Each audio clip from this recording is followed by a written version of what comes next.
नमस्ते मित्रांनो, आज आपण रशियन भाषेत विशेषतः आपत्कालीन परिस्थितीत मदतीसाठी कशी विनंती करायची हे एका मिनी स्टोरीच्या माध्यमातून शिकणार आहोत.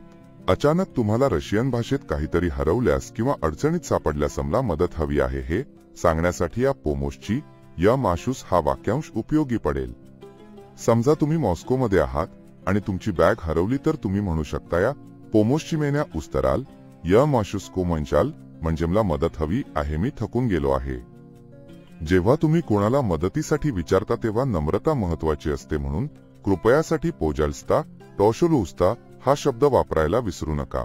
हे वाक्य अधिक प्रभावी करण्यासाठी पोजाल्स्ता स्काजिते एमेनी как दोस्ती दो ब्लिझाशेज बोल नित्सी पजास्लुस्त स्काजिस्ते मने как दोइतीस दो ब्लिझाशे बलनिस्सी म्हणजेच कृपयामवा जवळच्या हॉस्पिटलमध्ये कसे जायचे ते सांगा. जर तुम्हाला काही समजत नसेल तर गोंधळलेल्या अवस्थेत मला हे समजत नाही हे स्पष्टपणे सांगणे आवश्यक आहे. त्यासाठी याने पॉनिमायू वापरा.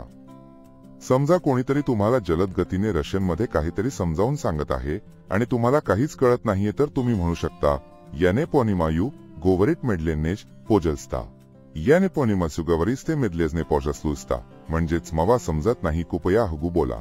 काही वेळा परिस्थिती खूप गंभीर असू शकते आणि तुम्ही हे खूप महत्वाचे आहे या वाक्याने अधोरेखित करू शकता. रशियनमध्ये एटो ओशन वॉजनो ब आशन वॉजना असे म्हणा. आपत्कालीन परिस्थितीत जिथे वेळेचे महत्व आहे तिथे तुम्ही म्हणू शकता एटो ओशन वॉजनो एमेन ई नुजनास कोराया पोमोश वेटा ओशन वजनमने नुजनास कोराया पोमोश म्हणजेच हे खूप महत्वाचे आहे, मला रुग्णवाहिकेची गरज आहे. तर मित्रांनो, या रशियन वाक्यांशांच्या मदतीने तुम्ही आपत्कालीन परिस्थितीत नक्कीच मदत मागू शकाल.